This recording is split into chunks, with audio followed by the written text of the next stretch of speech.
This is how I go about making a wood fender for a bicycle. First thing I'm going to do is I'm going to measure the distance here. Turns out to be about 18 and a half inches. Now if you're deciding to make one, of course you can make them longer, shorter, however you want, straight, curved, and I will show you how I go about doing that.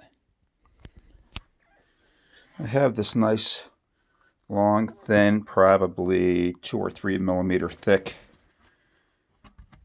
nice piece of wood to make a fender out of. I'm going to be gluing 2 of these layers together, formed over a mold. The mold is an old bicycle rim,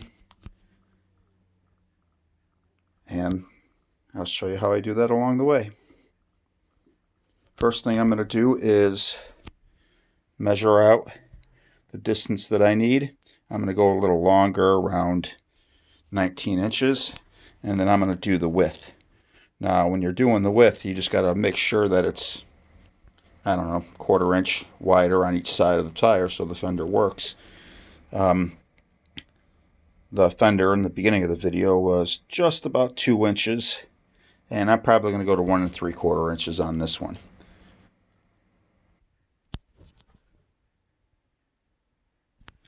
So I'm going to mark it about 19 inches. This gives me room to cut it down when I start to shape it. I'm going to find the straight edge, which is here. I'll mark up, and I'll mark it at 1 3/4 inches. And I'm not going to get super picky, so I'm going to put it at, I'll mark it at 2 inches. This way I have room. Yeah, this way I have room to shape and do stuff like that. So there's the mark.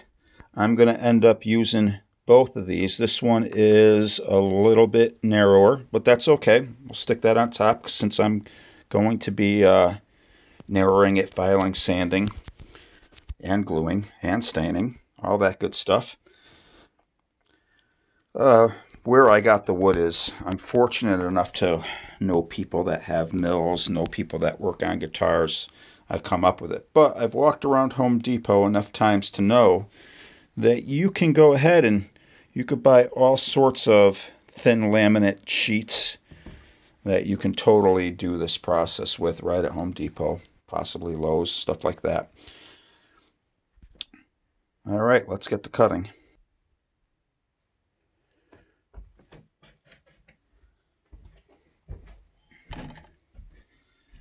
I don't have any power tools, so I'm going to make do with the saws that I have.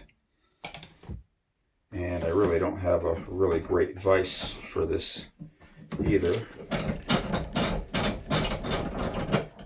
I'm not worried about making everything perfectly square because it's all going to get straightened out and it's all going to get, as I start shaping it.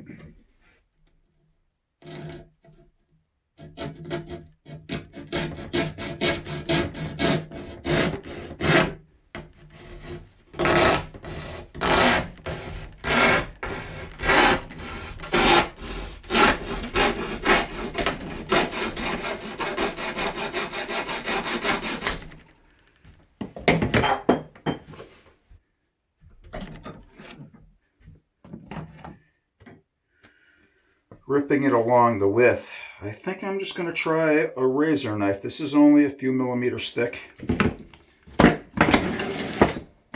and we'll see what happens.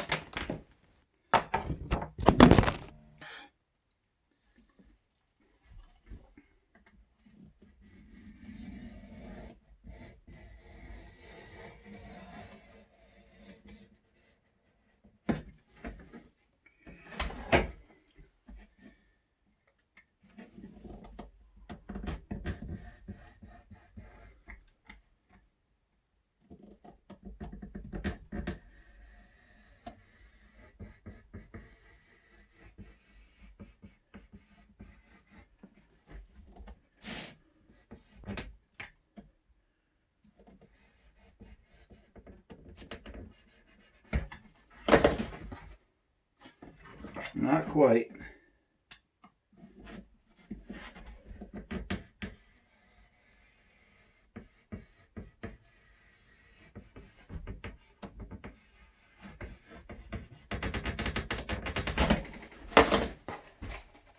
There we go.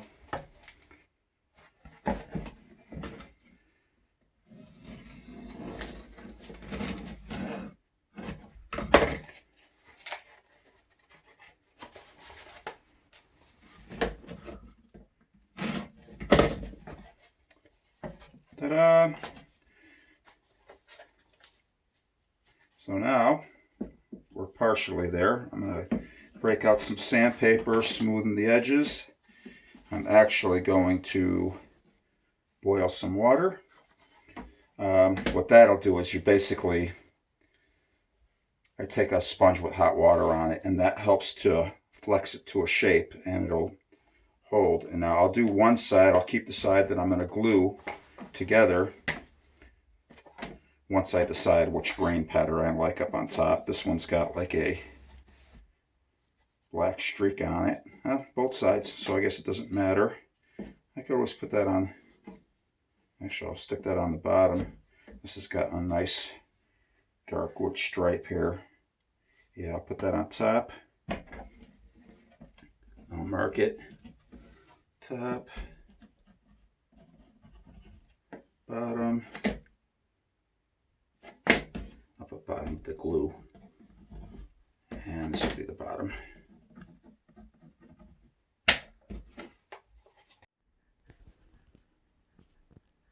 So what I have here is a 700C rim, no tire on it, and I am basically going to flex the piece of wood around.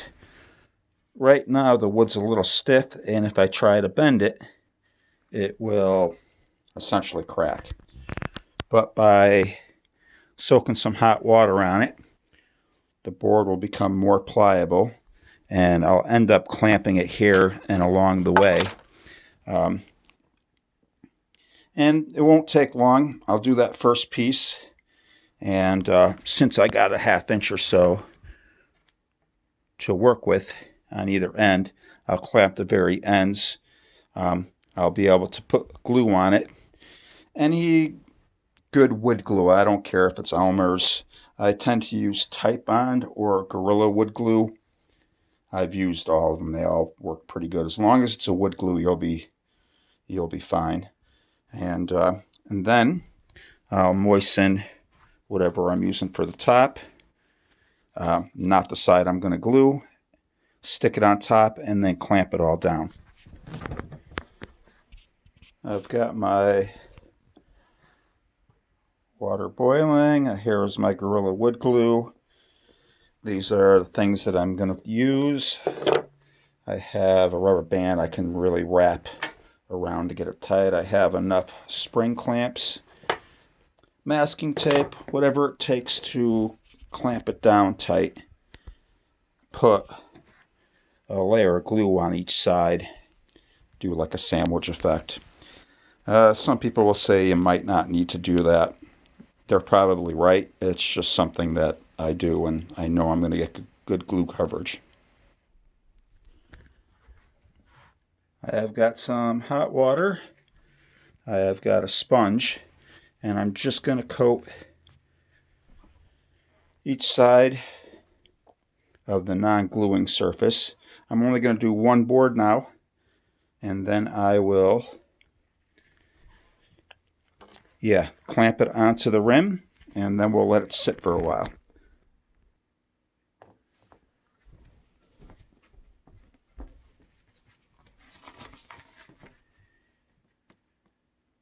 Alright, so that's the bottom glue side. And this, and then this is the bottom. So, I'm not too worried about making a big mess.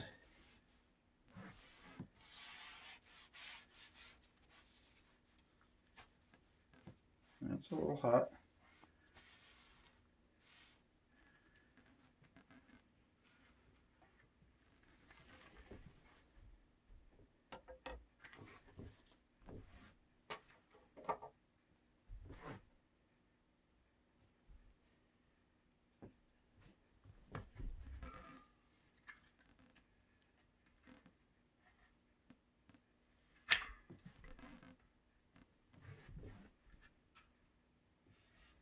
There we go. Another clamp.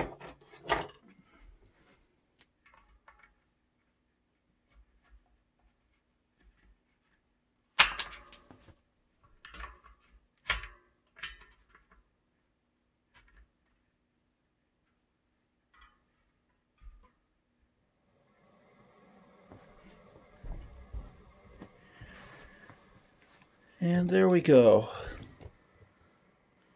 Now the glue will dry. That won't hold shape, but it will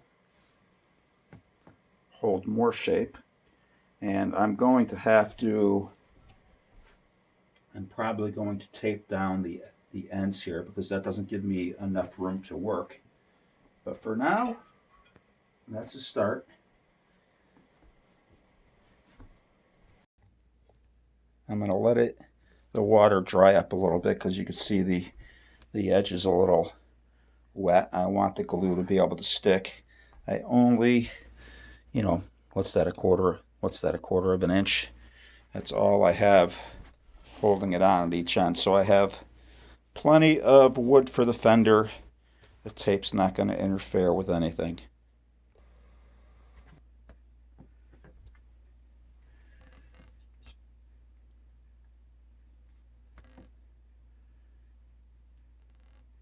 And I'm going to use a fairly liberal amount of glue.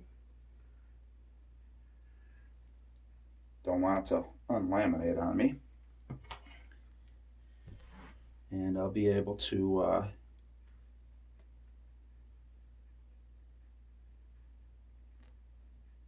put any excess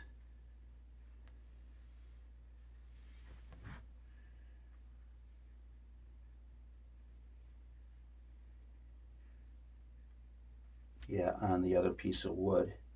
I'm going to have to act fairly quickly. This glue sets up fairly fast. I mean, I'll have, 5 minutes or so. So I'm going to put this down. It says top.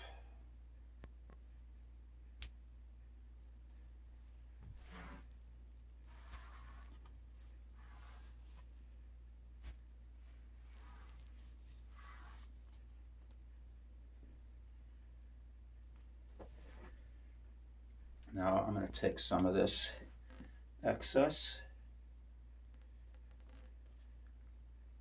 since I have way too much, which is not a bad thing.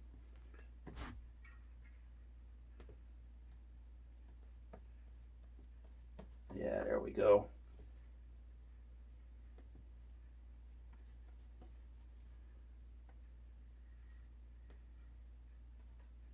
Gotta make sure the wheel doesn't roll and I get all the carpet on it.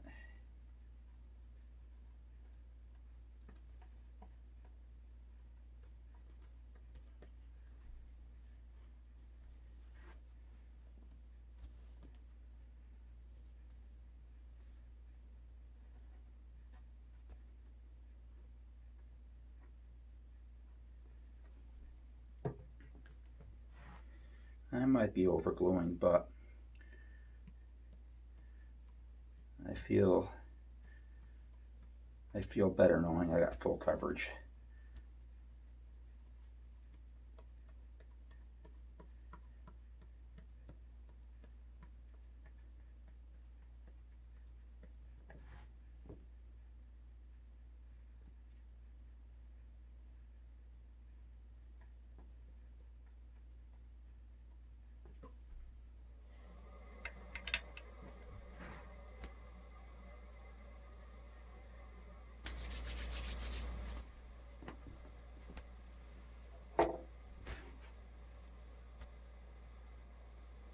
Since I'm not clamping another layer, I'll just start with some masking tape and then I will I'm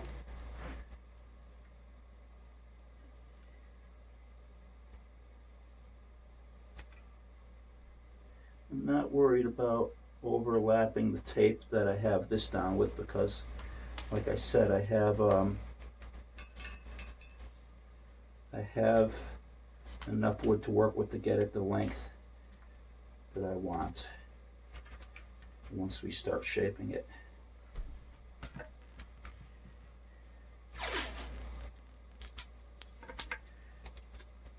I'm not expecting the masking tape to really hold, but to start, it'll do that.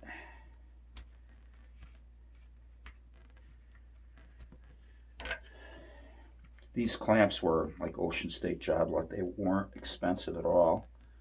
And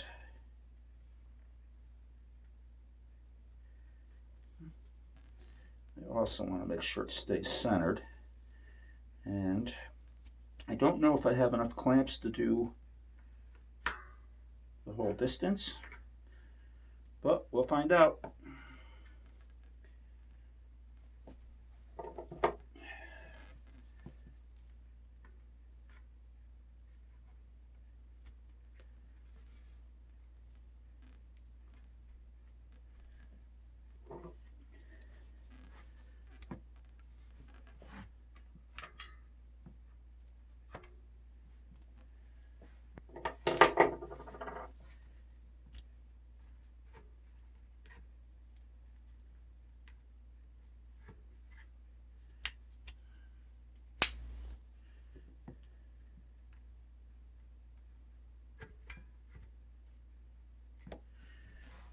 Okay, good thing I have a wet sponge here because I got a little on the top, which is not a big deal. It's all going to end up getting sanded.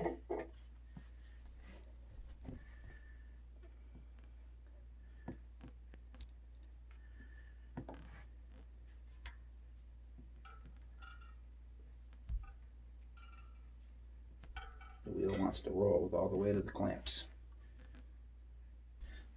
This rim happens to have a tubeless valve on it, so it's going to work out nice to do this.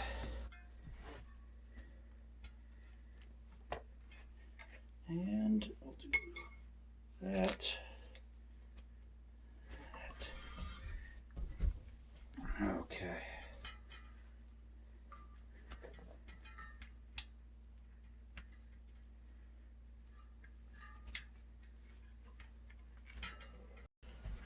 This is what it looks like so far.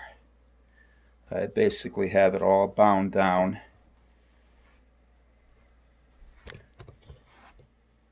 And once it dries up, because it's laminated with two pieces together, it should hold its shape. And we will see how the rest of it goes.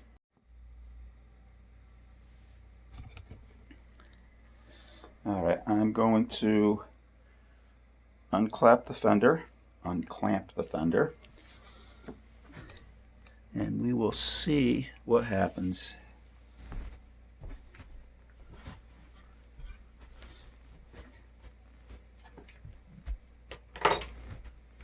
With any luck, it holds some shape. It should. That's a good thing about laminates. You have one curve here. When you glue the top one on and the glue sets, it should hold the curve. There's my highly mathematical thought process.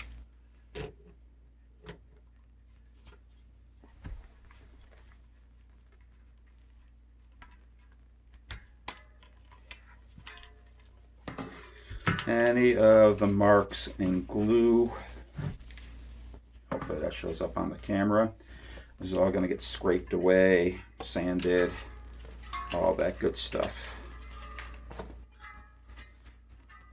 And there's glue on the sides here.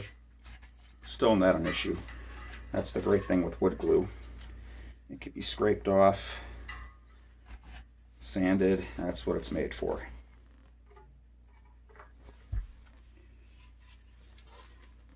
Really got that one on there tight.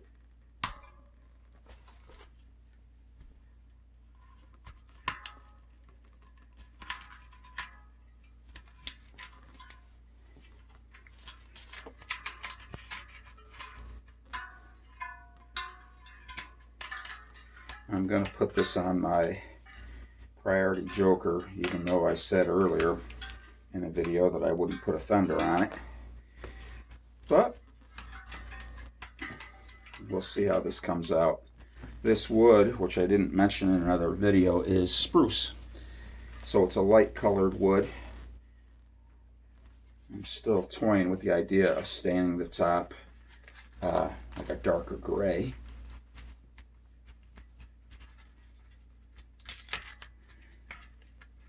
Or just sand it down really good and then clear polyurethane it, and that will give me a nice light finish on the top.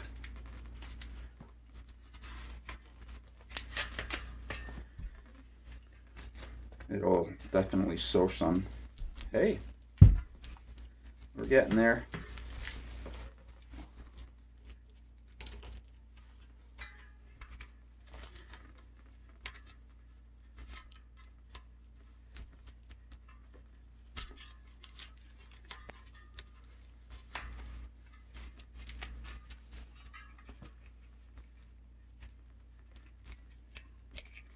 Well, I have to say that masking tape was stronger than I thought it could be.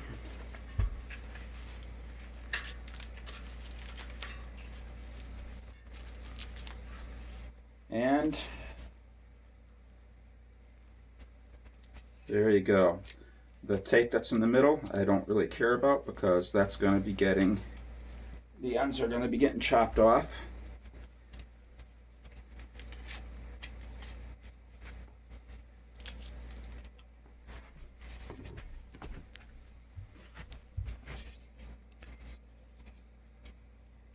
That's not really a good view. There we go. There's the curve. The seams. Well, I'm going to end up trimming each side so it's nice and clean. I'm going to end up sanding it, and as you can see, it held the shape of the rim. All right, let's get to marking it and cutting and sanding.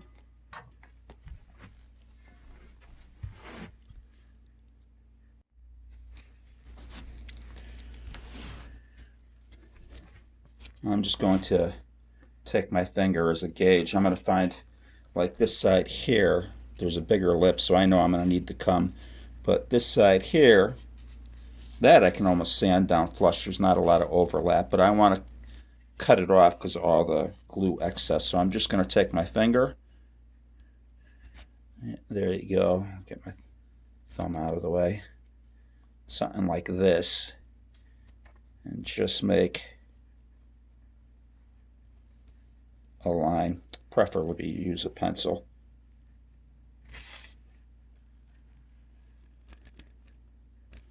I'm going to drop it down a little bit for a little more support.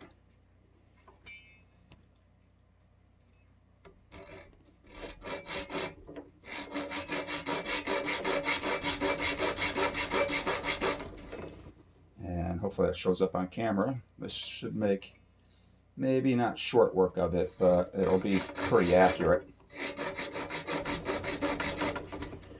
I do have a jigsaw. The problem I have with my jigsaw is really simple. It's got too aggressive of a blade on it.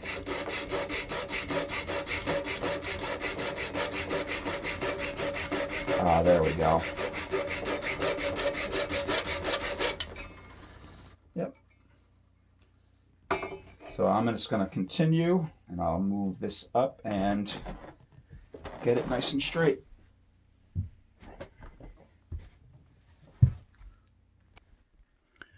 You can see how nice I have the two laminates together. And you can see my rough cutting, which we're going to smooth out. This is the pieces that I cut off. Yeah, and you could tell if I'm trying to look for a spot that might not be clamped super tight. I think that's just shadows. But yeah, you would have big holes. And if you see any of those, that's the time when you're cutting the edges, you see them, force some glue in, try to squeeze it again. If not, as long as it's not falling apart, let it rock.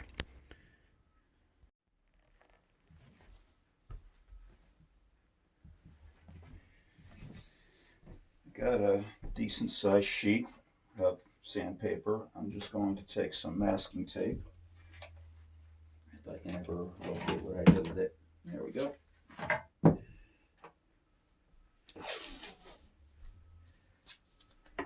And I'm just going to tape down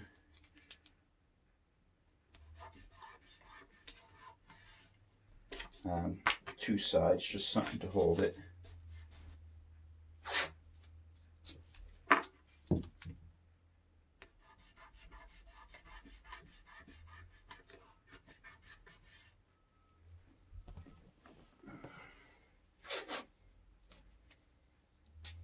And now I'm going to level off these sides, and I'm on my little table here.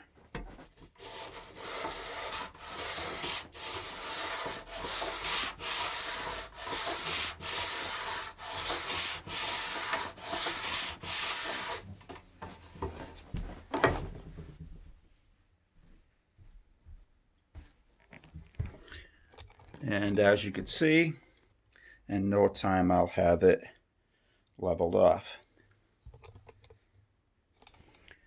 That didn't take me too long at all. I'd have to say 5 to 10 minutes. You can see my laminate looks really good. That's actually wood. That'll look good once I start putting a coat of, I think I'm going to leave it the light color. I think I'm going to use True Oil, which is an oil varnish, which is really good for water resistance. And it'll put an orange hue, a tint to the wood. I got the other side cut off.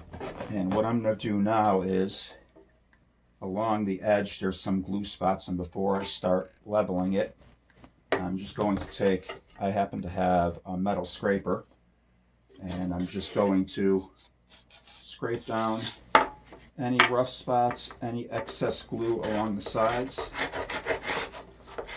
If you don't have a metal scraper, this one's not all that sharp. You can use a razor blade, which is easier than this. I just don't happen to have one unless I take my knife apart. But I'm just going to go ahead and you can see that actually does a pretty good job. I just want to scrape away any hard glue. We'll get to the scraping the top once I get there. Cabinet scraper, that's what these are called, and you can sharpen them basically on sandpaper like this, and then take in like a hard metal, something harder than this, and you just push it along the side. It rolls the edge over, makes them super sharp. I don't need that for what I'm doing, because the sanding is going to do the majority of the work. I just want to get the big clumps off. I've got a soft sanding block. I really don't know the coarseness of it. It's very old and it still works. I've got some 150 paper wrapped around just that flat piece of wood. And now that I got this side taken care of, I just want to round over the edges.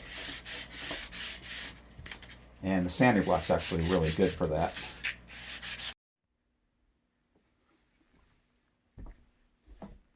I taped it back onto the rim, more or less as a way to hold it.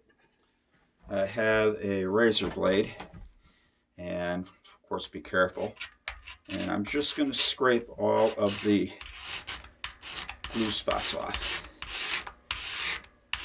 And this was a rough cut wood, so it's also taking the furry stuff off, which I'm fine with. And I'm definitely someone who's not always looking for perfection, but I want it.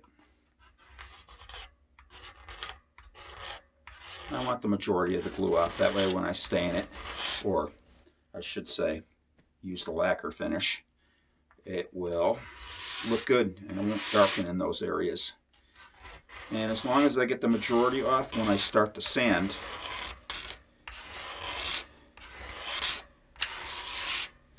Ooh, that's looking good already.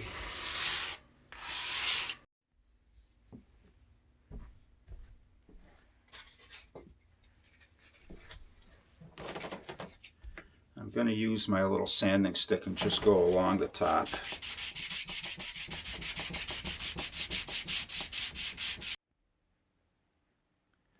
If you have a little square, it makes things, if you want it perfect like that, it makes things easier. But I'm just going to eyeball it because I know you can see at the tip here, you can see the masking tape. That's where I taped the first layer down, and I can see where I ended it, which was right here. So I'm just going to cut that end off right here.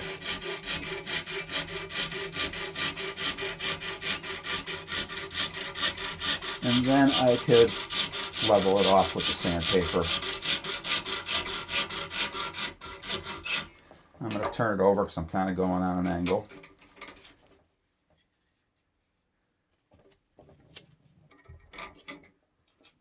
And like I said, I can square it off with the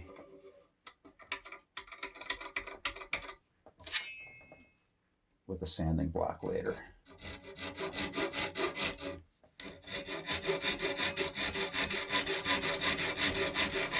And this little Stanley saw, it's pretty sharp, but you got to be careful with it because you'll bend it and flex it. It's what I have, and I keep waiting for this part to break off on me since I've bent it so many times. It'll happen eventually, but doing good today so far.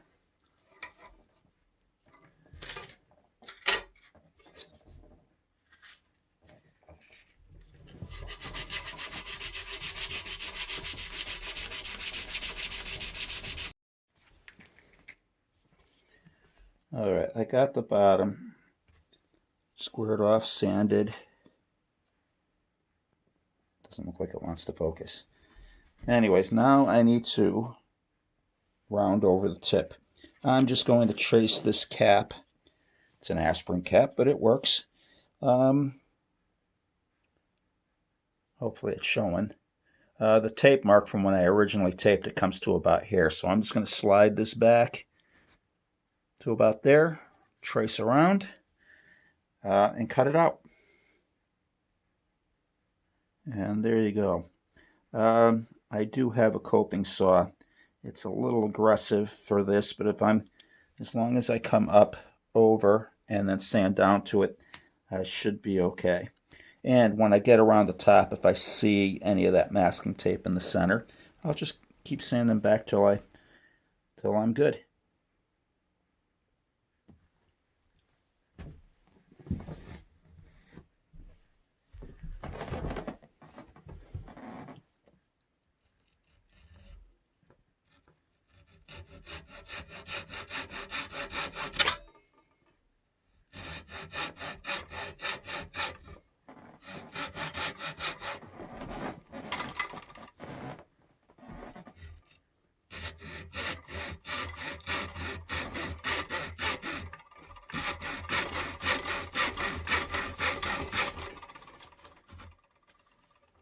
Trying to stay above the line.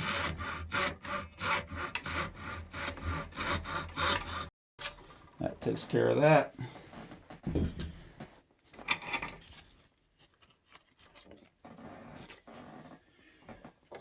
Now let's go find a good sanding block and a little bit more aggressive sandpaper. I have a nice block of wood. That's right, 50 grit. And this should rough out that corner pretty quickly.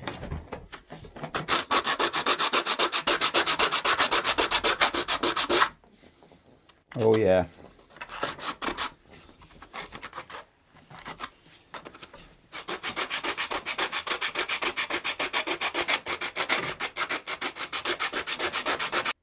And there you go. I'm going to sand off. You can see where some of my pencil marks were. That I think it said top. And the 50 grit really just ate through that in short order. I never really have a use for 50 grit, so I had a few sheet sitting around, but it sure came in handy right now. So I'm going back to my 220 and I'm just going to sand and smooth everything, and then we'll get into staining.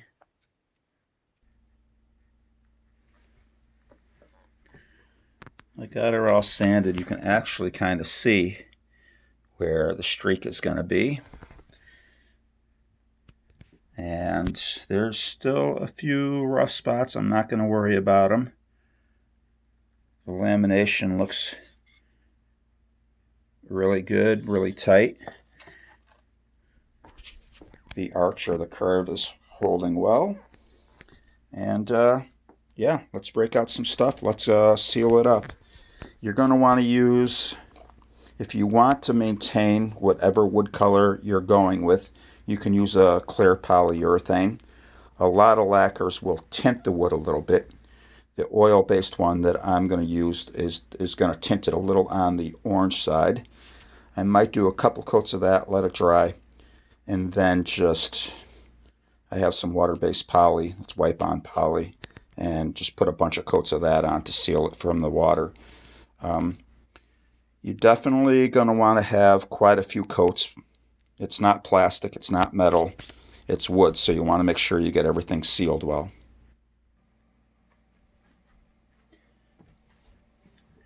I'm going to use some True Oil. I'm a big fan of this stuff. Yeah, it says gun stock finish, but True Oil, people use it on guitars. They use it for a lot of different things. It's an oil-based finish, and it's really simple to use. You can basically just pour a little on, rub it in, and the more coats you get, the shinier it is. It will tint the wood.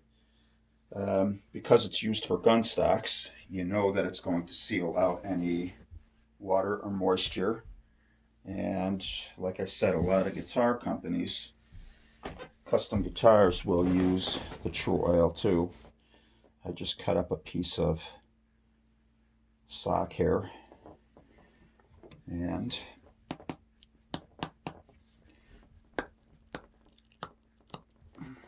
haven't opened it in a while, so. And once I get a little on,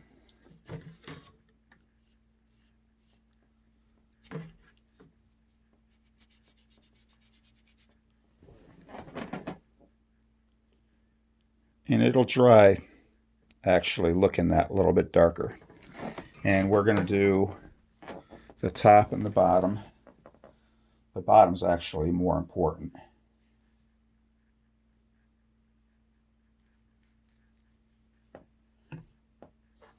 And the first layer is just going to suck in really, really quickly and dry. As you get more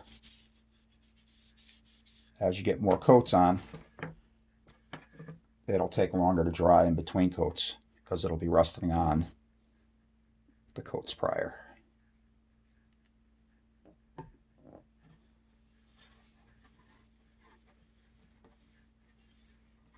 Yeah, see, it's bringing out the dark streak, which is kind of what I was going for.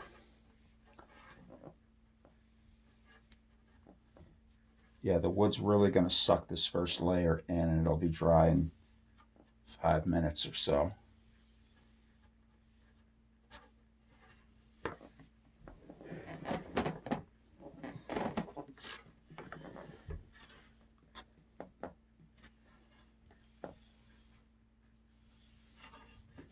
Definitely want to get the sides.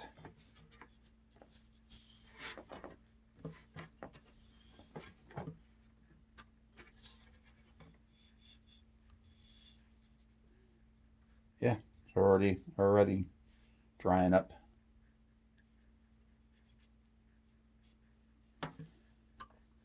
This type of oil-based finish, the more you put on, the glossier it gets. I'm going to just put probably 3 or 4 light coats like I did. Yeah, it's already pretty dry to the touch, so I can go ahead and do the bottom. I'm putting this on. It's more of a wood tinting agent right now.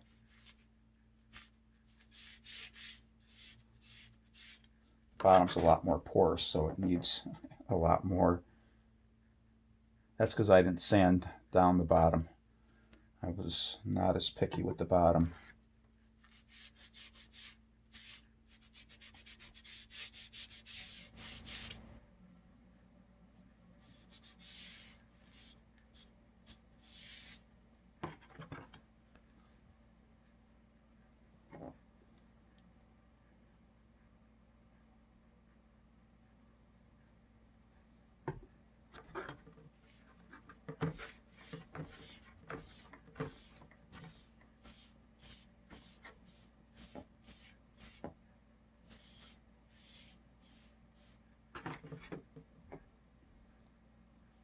This is what it looks like after 2 coats.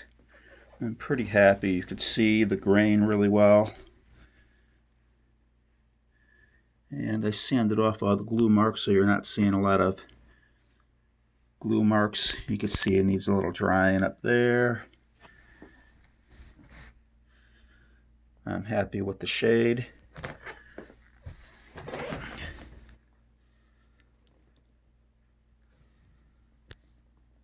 And yeah, once that dries, probably I'll wait a few hours and then I'll start putting polyurethane on it, just a clear coat. Now I'm going to use the brush and some wipe on poly that I put in this little cup, and I'm really going to do the bottom first because I'm going to put the bottom in pretty thick. I'm not really worried about runs. It's a clear poly. Once it's all dry, you can sand the runs down. It's more about sealing the bottom. And I can go back with a rag and wipe off any excess. And I didn't make this super smooth, so it's kind of porous. So I'm going to be putting it on pretty thick.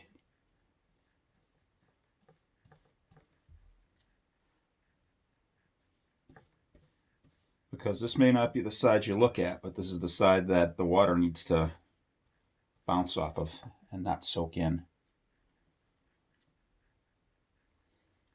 And the clear poly will accomplish waterproofing it, that's for sure.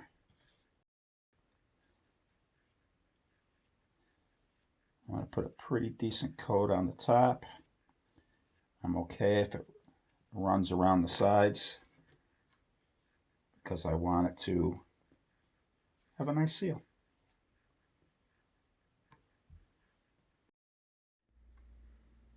After a few coats, you can see I got a nice, call that a semi-gloss finish.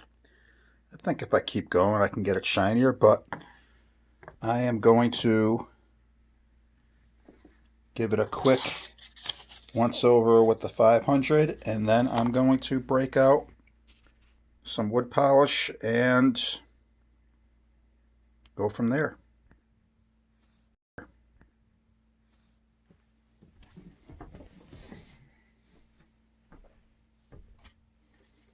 I'm just going to give it a light once over,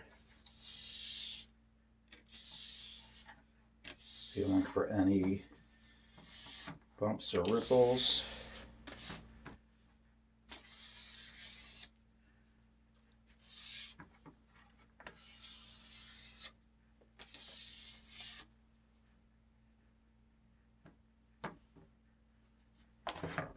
Here's my Daddy Vans furniture polish. I use this on my guitars. I use this on pretty much anything wood that I need to polish.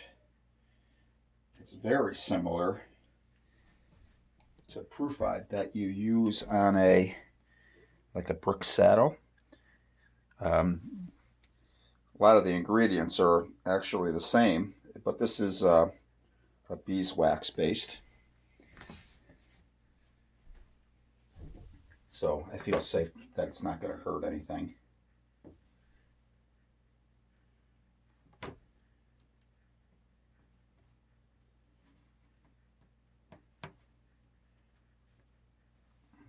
And it does a great job polishing and adding a bit of protection.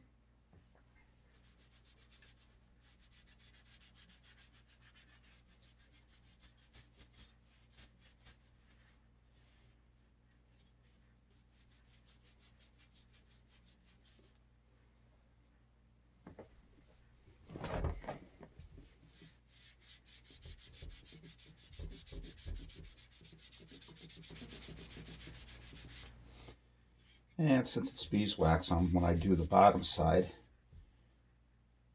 I don't know if the camera's picking it up, but I polish nice.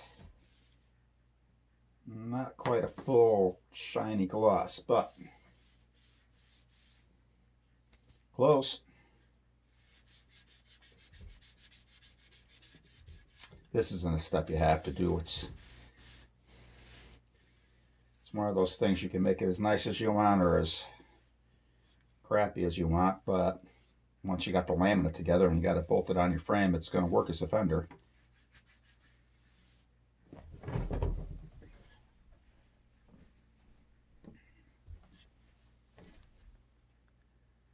There you go. Yes, that's shined it up nice. And I'm going to get the underside, only because the beeswax will also help seal the bottom from any moisture. I'm going to put it on actually fairly liberally on the bottom. Even though we have a ton of polyurethane, it's just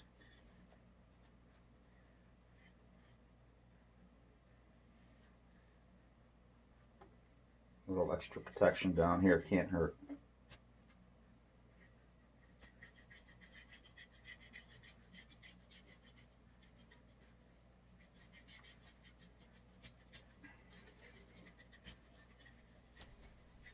This side is, like I said, porous because I didn't scrape it, and so it'll be a little tougher to get all the excess off.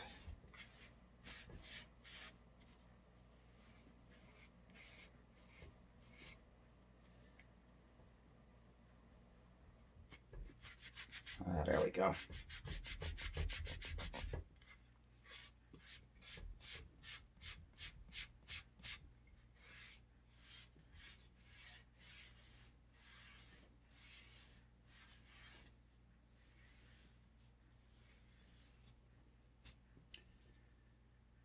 Polish the top again.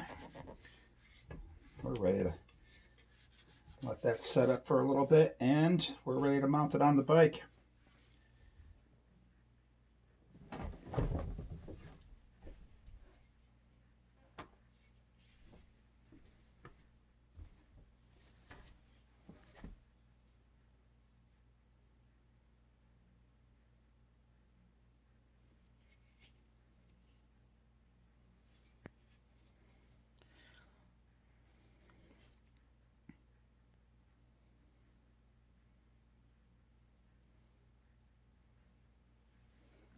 Little burn mark right there.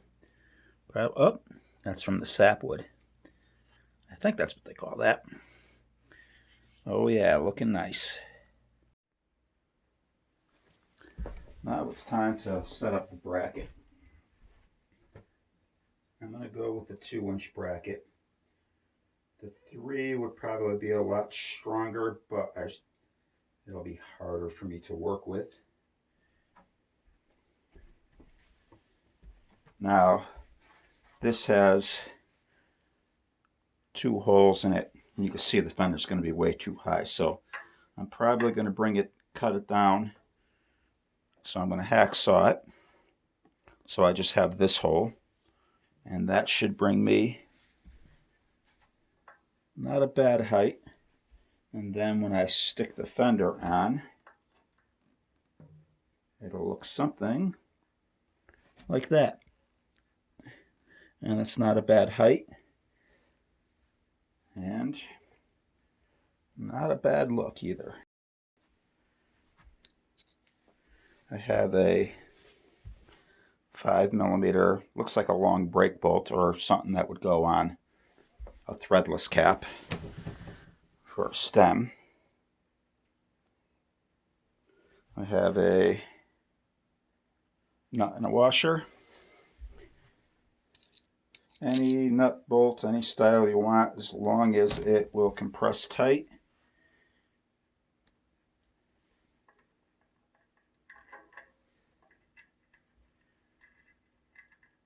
The reason I put this on first is I'll be able to twist this, align it, bend it up, bend it down to the angles I need to get the fender correct. If you were to put it on the fender first, you probably can bend it by hand, but I would, worry about breaking the fender doing that. So I like this. Found a pen. Now I can come over like this. I'm looking to make sure it's center.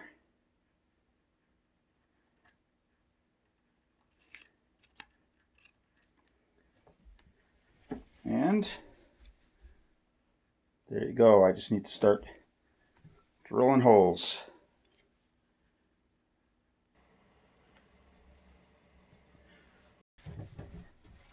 I like to make sure there's some wiggle room in there so I can align, and that's a little too tight, so I'm going to just open it up with the drill bit. I don't have a bigger drill bit, but I do have the ability to do that.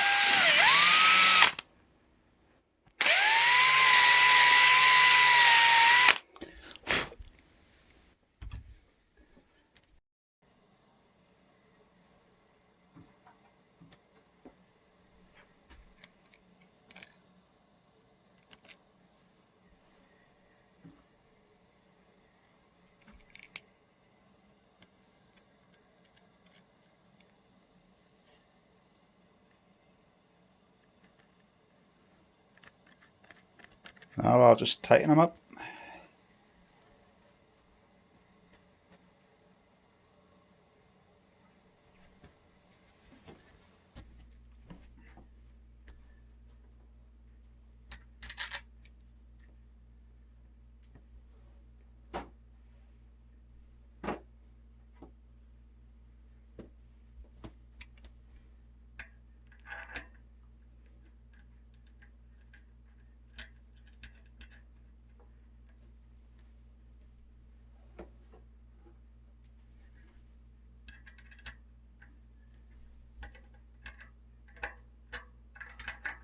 Should have got a ratchet wrench.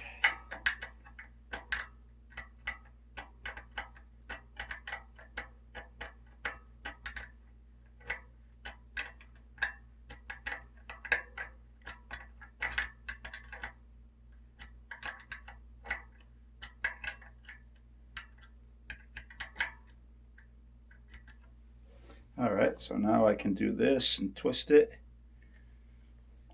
get it centered, and trying to get it square with the tire. Boom.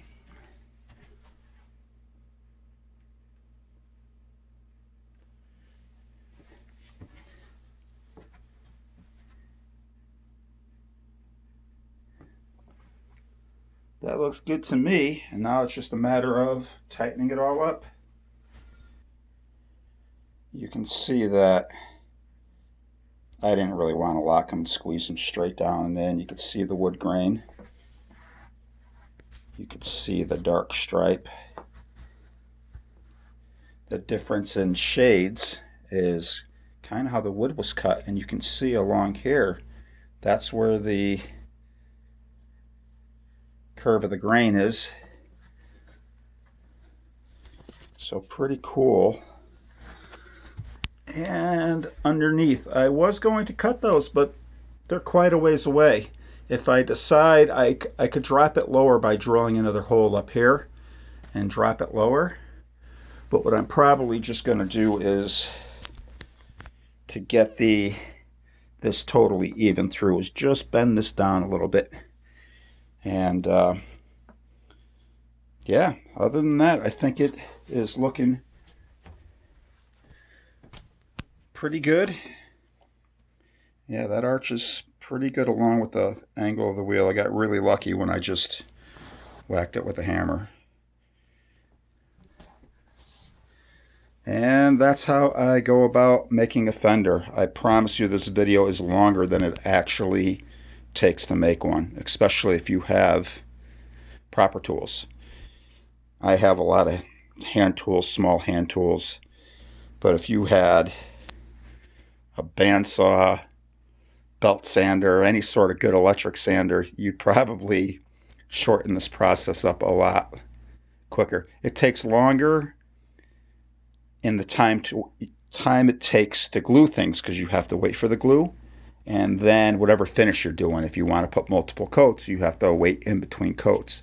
But the actual mechanical building of it doesn't take that long. Hope this helps with all the people that have been asking me about my fender on my Fuji. I've made a few of them. I've made them for other people that are friends. It's not something I want to make for everybody, because I believe everybody can make these themselves. And if not, you can always go to Woody's Fenders, because this is a knockoff of his chopped short fenders, and right now they're like $30 on his website, and he'll make them out of every sexy type of wood you can ever dream of, and he'll radius them to whatever size tire and wheel you have. Alright, this is how I do it, and thanks for watching.